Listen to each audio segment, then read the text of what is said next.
Hello friends, स्वागत है आप सभी लोगों का हमारे चैनल को स्टडी में। मैं कमल बेस्ट। इस वीडियो के माध्यम से दोस्तों आपके यहाँ पर कराऊंगा आर्मी टेक्निकल एनए का केमिस्ट्री का पार्ट नंबर 36, यानी दोस्तों यहाँ पर आपको मिलेगा रसायन विज्ञान का भाग नंबर 36। इससे पहले दोस्तों आपको 35 भाग कराए जा चुके हैं, जहाँ पर आपने महत्वपूर्ण क्वेश्चन देखे। यदि आपने दोस्तों पिछले वाले भागों को ना देखा हो तो आप ज़रूर देख लें, ताकि यहाँ तक के क्वेश्चन आपके तैयार हो जाएँ। तो आज हम बात करेंगे दोस्तों पार्ट नंबर 36 की, यानी भाग नंबर 36 की। यहाँ पर जो क्वेश्चन है दोस्तों बहुत बार यहाँ पर विगत वर्षों में पूछे गए हैं, तो आराम से आप सारे क्वेश्चन देखेंगे और क्वेश्चनों को दोस्तों कॉपी और पेन लेके नोट करते रहेंगे। तो देखिए शुरू करते हैं। पहला क्वेश्चन दोस्तों आपके यहाँ पे दिखता है, निम्न में कौन सा तत्व प्राकृतिक रूप से प्राप्त नहीं होता किंतु कृत्रिम रूप से प्राप्त होता है। यानी आपको पूछा गया है which element that does not occur in nature but can be produced artificially. दोस्तों यहाँ पे देखिए, यदि आप देखें पीरियोडिक टेबल में दोस्तों, तो यहाँ पे बहुत सारे एलिमेंट ऐसे हैं जिनको आप आर्टिफिशियली यानी दोस्तों आप कृत्रिम तौर पे ऑब्टेन करते हैं। ऐसा क्यों करते हैं दोस्तों? क्योंकि जो एलिमेंट यहाँ पर नेचर में अवेलेबल भी हैं उनकी क्वांटिटी बहुत कम होती है, यानी उनकी मात्रा दोस्तों बहुत ही कम होती है। यानी आपको यदि आवश्यकता होगी तो वहाँ पे दोस्तों आपको आर्टिफिशियली उनको प्रोड्यूस करना पड़ेगा। तो ऐसी एक एलिमेंट होता है दोस्तों प्लूटोनियम। यदि आप प्लूटोनियम को देखें दोस्तों, तो एक प्रकार से यह रेडियो एक्टिव एलिमेंट होता है, यानी रेडियो सक्रिय दोस्तों तत्व होता है। यानी इसका लगातार क्या होगा, डिसइंटीग्रेशन होगा, या फिर आप कहें डीके होता है, क्षय होता है। तो यहाँ पे देखिए दोस्तों, जो प्लूटोनियम होता है, यदि आप इसको नेचुरली देखें तो यूरेनियम के और के साथ में ये बहुत ही कम मात्रा में होता है। यानी यदि आपको प्लूटोनियम चाहिए होगा दोस्तों तो आर्टिफिशियली आपको प्रोड्यूस करना पड़ेगा। और इसके लिए आप क्या करते हैं, देखिए आप यहाँ पर लेते हैं यूरेनियम 238 को, और यहाँ पर दोस्तों आप न्यूट्रॉन की कैप्चरिंग के द्वारा आप इसको प्राप्त करते हैं। यानी आप यहाँ पर न्यूट्रॉन की बम्बार्डमेंट करेंगे तो यहाँ पर दोस्तों आपको प्लूटोनियम मिलता है। तो यहाँ पर आप टिक कर देंगे ऑप्शन नंबर बी वाला प्लूटोनियम। नेक्स्ट क्वेश्चन देखिए दोस्तों, किस संख्या के द्वारा गैसोलीन सैंपल की गुणवत्ता की जांच होती है। यानी आपको पूछा गया है by which number the quality of gasoline sample is determined. दोस्तों यहाँ पे देखिए, जो गैसोलीन है, गैसोलीन यहाँ पे दोस्तों आपको मालूम होगा, इससे आप बनाते हैं पेट्रोल या डीजल, या फिर आप देखते हैं केरोसिन ऑयल। तो ये सारे आपके गैसोलीन की कैटेगरी में आते हैं। तो यहाँ पर देखिए दोस्तों, यदि आपको गैसोलीन की गुणवत्ता को देखना है, यानी उसकी क्वालिटी को देखना है, तो इसके लिए आप क्या इस्तेमाल करते हैं, यहाँ पर दोस्तों आप एक नंबर का इस्तेमाल करते हैं। इसको आप कहते हैं ऑक्टेन नंबर। ऑक्टेन नंबर के द्वारा दोस्तों आप इसकी क्वालिटी को चेक करते हैं। मान लीजिए यहाँ पर आपका ऑक्टेन नंबर 87 है, तो यहाँ पर आपका रेगुलर में आता है, या फिर यहाँ पर 89 है तो ये आपका दोस्तों मिड ग्रेड में आता है। वैसे आपका 91 से लेकर 94 तक है तो ये आपका प्रीमियम में आता है। तो इस प्रकार से दोस्तों आप इसकी क्वालिटी को ऑक्टेन नंबर के माध्यम से चेक करते हैं। तो यहाँ पर आप टिक कर देंगे ऑप्शन नंबर ए, यानी ऑक्टेन नंबर दोस्तों यहाँ पे राइट होगा। नेक्स्ट क्वेश्चन देखिए दोस्तों, व्यक्ति के तंत्रिका तंत्र को प्रभावित करने वाला वायु प्रदूषक है। यानी आपको पूछा गया है which air pollutant affect the nervous system of man. दोस्तों यहाँ पे देखिए, आपको बताना है एयर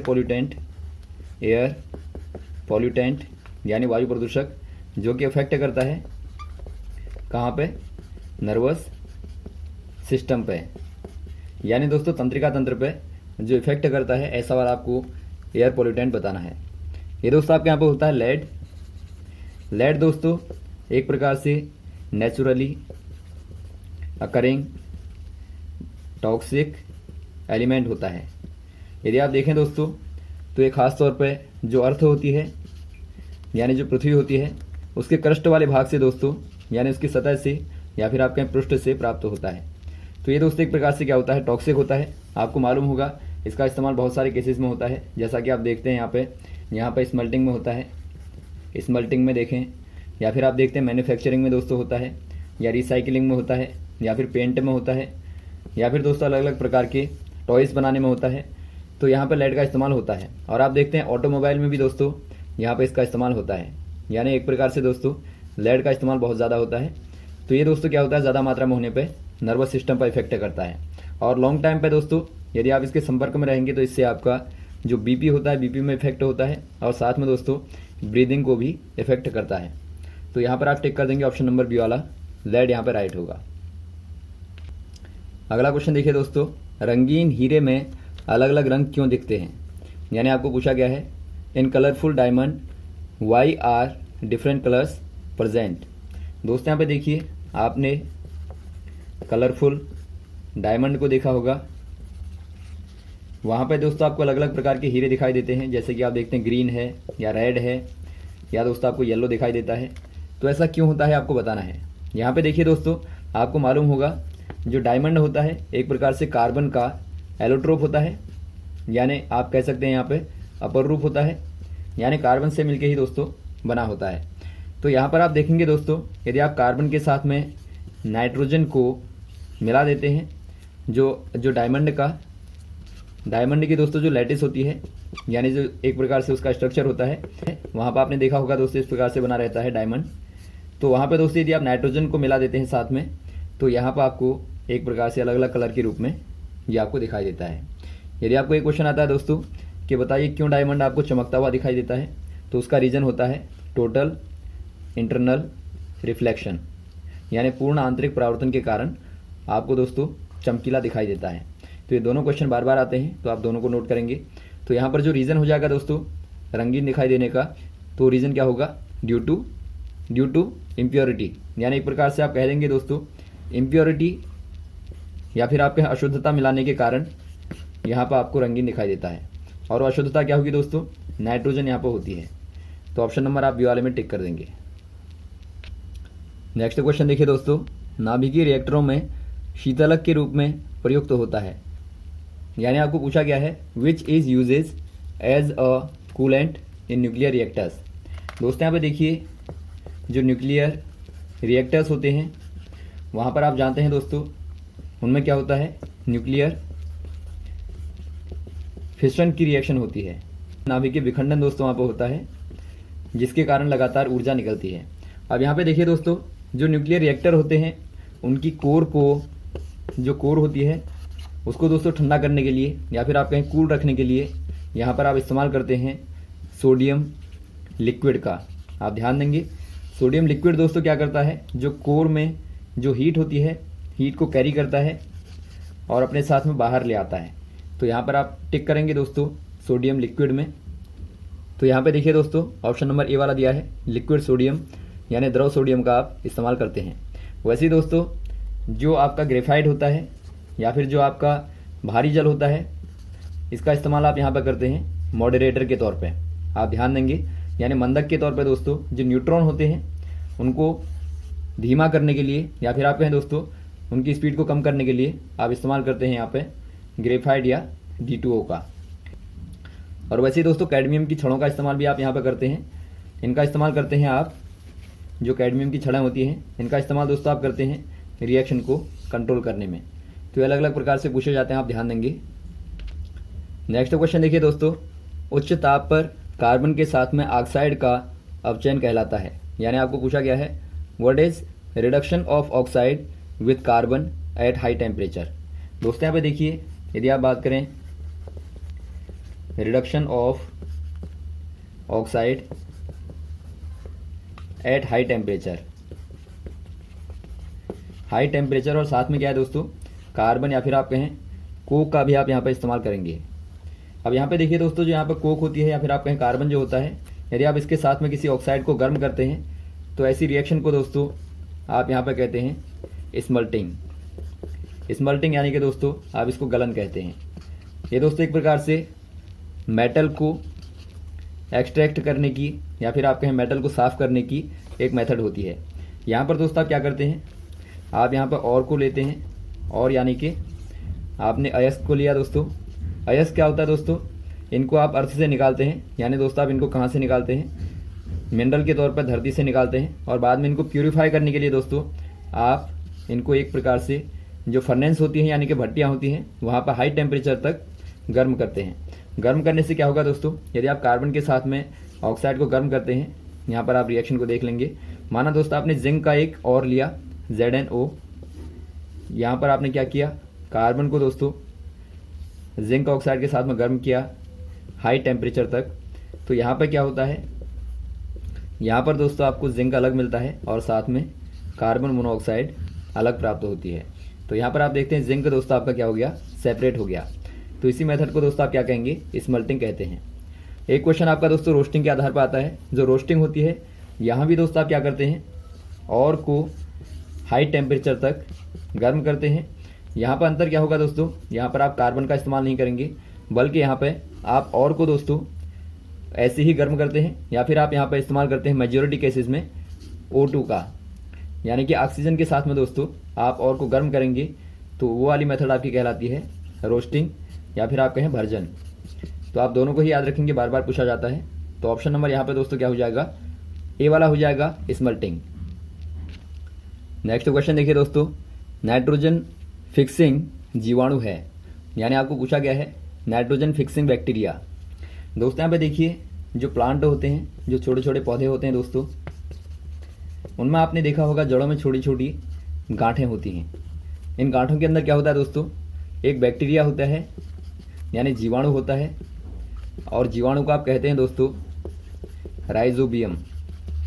राइजोबियम दोस्तों एक प्रकार से गुड बैक्टीरिया होता है, यानी एक प्रकार से दोस्तों क्या करता है, ये प्रॉफिट करता है। बैक्टीरिया दो प्रकार के होते हैं, एक दोस्तों आपके बैड होते हैं, एक गुड होते हैं। जो बैड वाले होंगे उनसे डिजीज़ होती हैं, बीमारियां होती हैं, लेकिन जो गुड वाले होते हैं दोस्तों, यानी जो प्रॉफिट देने वाले होते हैं, वो आपके लाभदायक होंगे। तो यहाँ पे देखिए जो राइजोबियम होता है, ये दोस्तों एक प्रकार से प्रॉफिट देने वाला बैक्टीरिया होता है। ये क्या करता है दोस्तों, आपको मालूम होगा जो प्लांट होते हैं उनको खास तौर पर न्यूट्रिएंट के तौर पर नाइट्रोजन चाहिए होती है। तो नाइट्रोजन को दोस्तों सीधे इन्वायरमेंट से प्राप्त नहीं कर सकते N2 के फॉर्म में, बल्कि इसको प्राप्त करते हैं ये नाइट्रोजन के कंपाउंड के रूप में। यानी दोस्तों नाइट्रोजन को नाइट्रेट के फॉर्म में लेते हैं, यानी नाइट्रेट के फॉर्म में ही दोस्तों एक्सेप्ट करेंगे। तो राइजोबियम क्या करेगा, जो नेचर की नाइट्रोजन है उसको नाइट्रेट में दोस्तों कन्वर्ट करता है, और बाद में प्लांट इसको ले लेते हैं। तो यहाँ पर आप कह देंगे दोस्तों ऑप्शन नंबर बी वाला, राइजोबियम क्या काम करता है, नाइट्रोजन को फिक्स करने का काम करता है। नेक्स्ट क्वेश्चन देखिए दोस्तों, मोहर लवण में उपस्थित जल अणुओं की संख्या क्या होती है, यानी आपको पूछा गया है वाटर मॉलिक्यूल प्रेजेंट इन मोहर साल्ट। दोस्तों यहाँ पे देखिए जो मोहर साल्ट होता है, यदि आप इसको केमिकली देखें दोस्तों, तो ये आपका यहाँ पर होता है अमोनियम आयरन 2 सल्फेट। यानी कि दोस्तों यदि आप केमिकली फॉर्मूला देखें तो यहाँ पर होता है अमोनियम NH4 का होल ट्वाइस, FeSO4 का होल ट्वाइस, और साथ में यहाँ पर होते हैं दोस्तों 6H2O, यानी जल के दोस्तों आपके 6 मॉलिक्यूल यहाँ पर होते हैं। तो यहाँ पर आप क्लियर देखते हैं दोस्तों, जो मोहर सॉल्ट होता है वहाँ पर वाटर के 6 मॉलिक्यूल यानी कि 6 अणु दोस्तों यहाँ पर होते हैं। तो ऑप्शन नंबर आप टिक कर देंगे ए वाले में, यहाँ पर 6 राइट हो जाएगा। अगला क्वेश्चन देखिए दोस्तों, कौन से कोलाइड विलायक स्नेही होते हैं, यानी आपको पूछा गया है which colloids are solvent loving colloid. दोस्तों यहाँ पे देखिए जो कोलॉइड होते हैं, कोलॉइड दोस्तों 2 फेज सिस्टम होते हैं, यानी यहाँ पे दोस्तों 2 फेज होते हैं, जिनमें से एक आपका होता है डिस्पर्शन मीडियम और दूसरा आपका होता है दोस्तों डिस्पर्स्ड फेज। यहाँ पर देखिए एक दोस्तों आपका यहाँ पर होगा सोलवेंट, दूसरा आपका होता है सॉल्यूट। अब यहाँ पर देखिए दोस्तों जो आपके सोलवेंट लविंग होते हैं, सोलवेंट लविंग कहने का मतलब है सोलवेंट जो लविंग होंगे, यानी दोस्तों जो विलायक के स्नेही होंगे, उनमें क्या खासियत होती है, इनमें दोस्तों खासियत होती है जो आपका सोलवेंट होगा और जो सॉल्यूट होगा दोस्तों उनके बीच में हाई अट्रैक्शन होता है, यानी एक प्रकार से दोस्तों आकर्षण बहुत ज़्यादा होता है।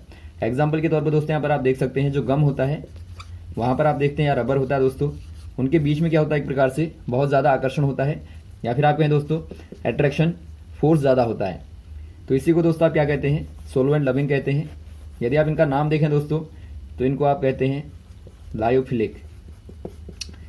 लायो का मतलब होता है दोस्तों सोलवेंट, और फिलिक का मतलब होता है लविंग।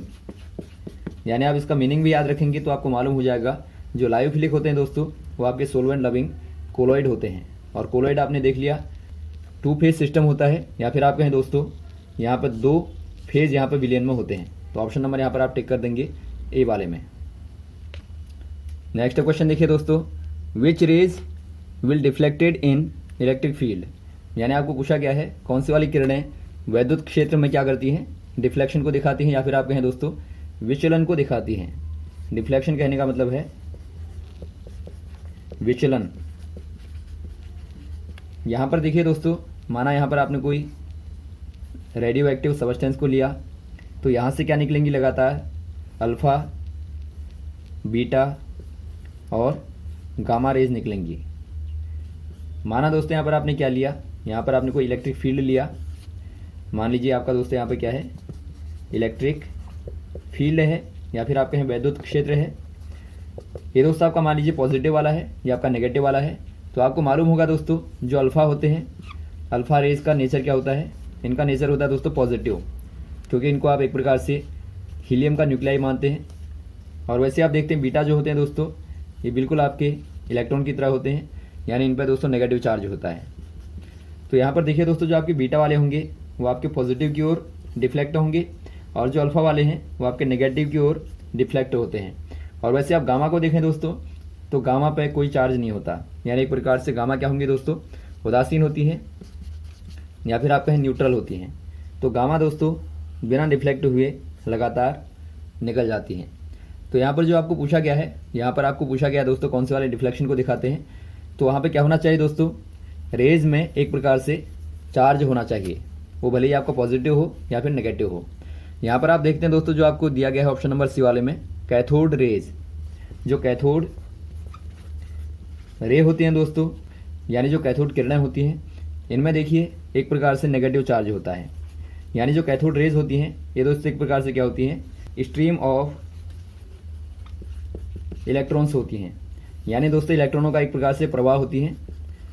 यहाँ पर आप एग्जाम्पल के तौर पर देख सकते हैं, यदि आप दोस्तों यहाँ पर एक निर्वात ट्यूब को लें, यानी यहाँ पर आप डिस्चार्ज ट्यूब को लेंगे दोस्तों, और यहाँ पर आपने मान लीजिए बैटरी को लगा दिया, ये आपका पॉजिटिव वाला है, इसको आप नेगेटिव मान लें, इसको आप पॉजिटिव मान लें। तो यहाँ पर दोस्तों क्या होगा, यहाँ पर इलेक्ट्रॉन आपके निकलेंगे लगातार और यहाँ पर दोस्तों कैप्चर होंगे।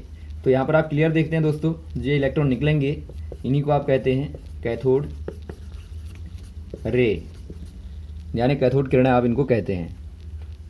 तो यहाँ पर आप देखेंगे दोस्तों, जब आप कैथोड रेज को इलेक्ट्रिक फील्ड में लाएंगे तो ये क्या दिखाएगा दोस्तों, डिफ्लेक्शन को दिखाएगा। तो ऑप्शन नंबर यहाँ पर आप टिक कर देंगे सी वाले में कैथोड रे। यदि आपको पूछा जाए दोस्तों जो कैथोड किरणें होती हैं वो कहाँ की ओर जाएंगी, तो हमेशा ही आप कहेंगे दोस्तों पॉजिटिव प्लेट की ओर जाएंगी, क्योंकि आप जानते हैं कैथोड नेगेटिव हैं, तो नेगेटिव दोस्तों पॉजिटिव की ओर जाएंगी। तो यहाँ तक दोस्तों आप क्वेश्चन को तैयार करें, उम्मीद है आपको क्वेश्चन अच्छे लगे होंगे, और भी इस प्रकार के क्वेश्चन को लगातार आपको बताते रहेंगे दोस्तों, हमारे साथ भी बने रहेगा। ओके, थैंक्स, जय हिंद, जय भारत।